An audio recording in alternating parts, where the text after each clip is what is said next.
Oke, kembali lagi dengan saya di sini. Aku berpuisi, maka aku ada. Di sini saya akan mencoba lagi membacakan sebuah puisi saya yang berjudul Surat untuk Majikan. Baik, langsung saja. Surat untuk majikan. Sebenarnya, kalau saja engkau tidak bersikap keras terhadapku, sudah tentu hubungan kita akan baik-baik saja. Dan kuanggap ini hanya persoalan berbeda sudut pandang.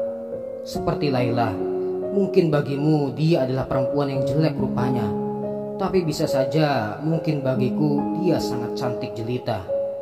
Wahai saudaraku, bisa saja engkau memandangnya dari kanan, sedangkan aku melihatnya dari arah kiri. Tak perlu kau besar-besarkan, ini hanya sebuah perbedaan cara pandang kita saja. Wahai saudaraku, andainya engkau banyak menyaksikan lalu memberi penilaian, maka sudah kupastikan persahabatan kita akan baik-baik saja. Penilaianmu dengan diriku terkait kecantikan si Laila sudah tentu sangat berbeda. Namun yang perlu kau tahu bahwa semua orang pasti akan menilai segala hal dengan standaritas dirinya. Sehingga engkau tidak perlu lelah merubah cara pandangku yang tidak sepandangan denganmu. Bahkan akan sangat mengenaskan lagi ketika engkau sampai memusuhiku hanya karena tidak selaras dengan penilaian dirimu. Wahai saudaraku, jangan berpikir bahwa saat ini aku sedang menasihati apalagi mengajarimu. Sudah tentu engkau lebih alim dariku. Engkau lebih paham Al-Quran, hadis, nahu, sorof, tauhid, tafsir, fikih, dan tasawuf. Oleh karena itu, hai saudaraku, pasti engkau lebih paham bagaimana caranya menyampaikan argumen kepada orang sesuai dengan porsi akal mereka. Aku yakin tidak mungkin kau berbicara bersama para petani dan buruh dengan gurauan nahu sorof apalagi tafsir, sehingga engkau membuat akal mereka kalang kabut mencoba memahami setiap ucapanmu. Aku sangat mengerti tentang riwayat hidupmu. Engkau sangat cerdas ketika berbicara masalah agama, sehingga aku lihat seakan-akan engkau satu-satunya manusia yang mendapat mandat langsung dari Tuhan. Aku paham itu, hai saudaraku. Di samping itu, ilmu yang kau berikan kepada murid-muridmu membuat mereka buas seperti harimau yang lepas dari tuannya. Sampai-sampai karena ilmu yang kau berikan kepadanya membuat hati mereka mudah terbakar dalam kebencian.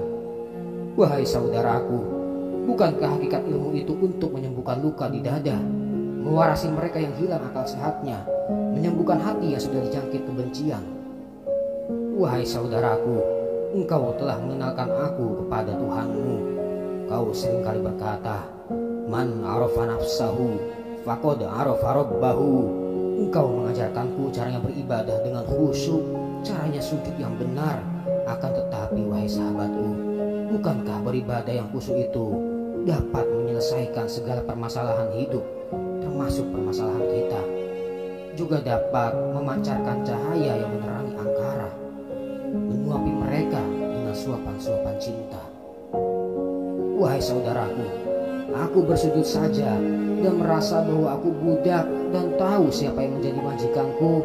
Itu sudah cukup menjadi tanda bahwa aku mengenal Tuhanmu. Wahai saudaraku, aku ingin hubungan kita segera membaik. Tidakkah di alam ini kita sama-sama budak? Lalu untuk apa engkau memusuhiku yang tidak sepahaman denganmu? Bahkan sudah sering aku katakan bahwa kita bukanlah sedang salah paham, tapi hanya beda paham. Namun sampai saat ini engkau masih menganggapku salah. Wahai sahabatku, aku tahu engkau berbohong padaku. Sesungguhnya hatimu tidak sekeras itu terhadapku. Aku tahu dari sorot matamu masih ada setitik kelembutan yang bernaung di hatimu, dan suatu saat dapat merubah kemarahan menjadi keramahan, pengucilan menjadi penghormatan, kebahilan menjadi kedermawanan, kebencian menjadi kecintaan.